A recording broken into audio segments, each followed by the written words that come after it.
धर्मक्षेत्रे कुरुक्षेत्रे महाकाव्य मदन मोहन तरुण के द्वारा रचित एवं उन्हीं के द्वारा पठित।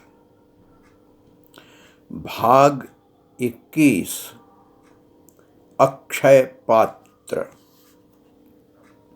मनस्वी घिरे रहते हैं सर्वत्र सुजनों से, चाहे वह वन हो या जन हो। काम्यक वन में पहुंचे युधिष्ठिर अपनी पत्नी द्रौपदी और भाइयों के साथ। जैसे ही सूचना मिली, सैकड़ों ऋषिजन जिज्ञासु आ गए उनके पास। सबकी दृष्टि में युधिष्ठिर राजा से अधिक ऋषि थे। सुस्थिर मन, गहन तपस्वी थे। जानते थे सभी जो उनके साथ हुआ घटित। हुई कुछ विचित्र प्रकार से नियति नटित। सब में अविचलित थे युधिष्ठिर, पर हुआ उन्हें बोध।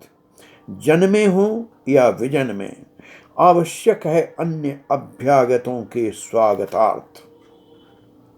जिससे पोषण हो परिवार का और अभ्यागत भी हों प्रसन्न।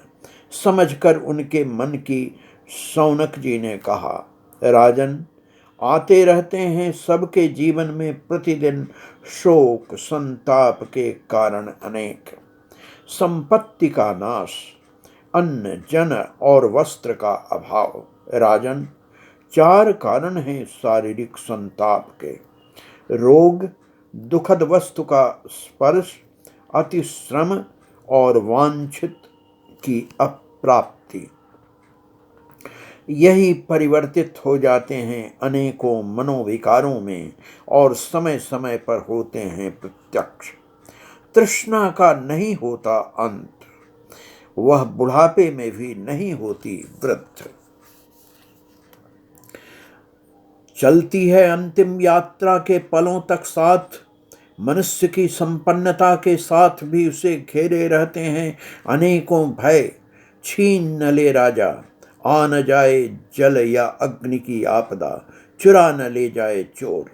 चिपके रहते हैं घेरे उसे निकट दूर के संबंधी, और चूसते रहते हैं उसे वे मुस्कुराते लुटेरे।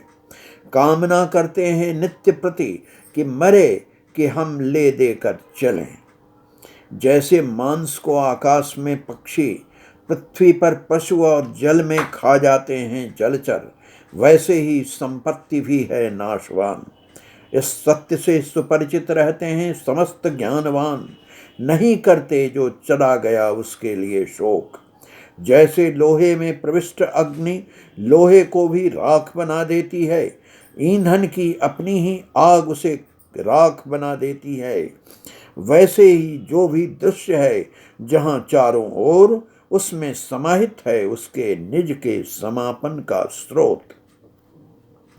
तब युधिष्ठिर बोले, अवसर के अनुसार धर्म भी साकार होता है। विविध प्राणियों में, विविध रूपों में, अलग अलग समय पर होती है उसकी अलग अलग मांग।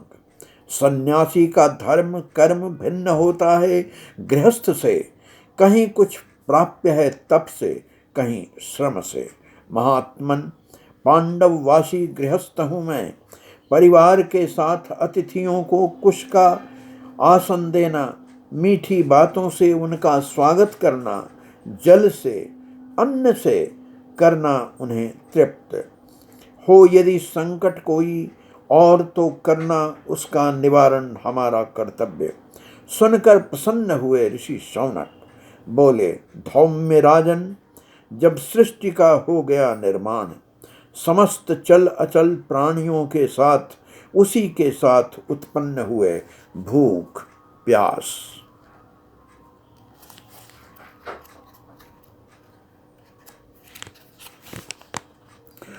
तब पिता के समान भगवान सूर्य ने अपनी रश्मियों से पृथ्वी के रस का किया शोषण, जिससे बने बादल, पृथ्वी पर बरसा जल, छाई हरियाली, उत्पन्न हुए उससे अन्न जल फल, जो बना प्राणियों का पोषण।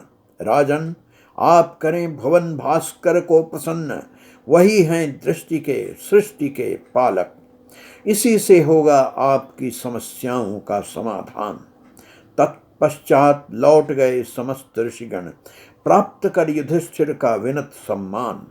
तब युधिष्ठिर ने की भुवन भास्कर भगवान सूर्य की उपासना। प्रसन्न हो प्रकट हुए देवता और बोले, यह पृथ्वी ही है अक्षय पात्र और प्राणियों का श्रम ही है अन्न। युधिष्ठिर, तुम हो सर्वसमर्थ, नहीं कम होगा तुम्हारे भोजनालय में कभी अन्न। आने वाले 13 वर्षों तक देता हूं मैं तुम्हें अक्षय पात्र। जब तक परोसती रहेगी इससे द्रौपदी, खाली नहीं होगा कभी यह पात्र। तुम पांडवों के में समाहित है सर्वहित में श्रम का सम्मान, इसीलिए सुफल देता रहेगा सदा तुम्हें यह अक्षय पात्र। यह अक्षय पात्र आपत्कालीन दैवी सहयोग है, आपकी धर्म धीरता का, सत्य निष्ठा का, सबके भरण पोषण का।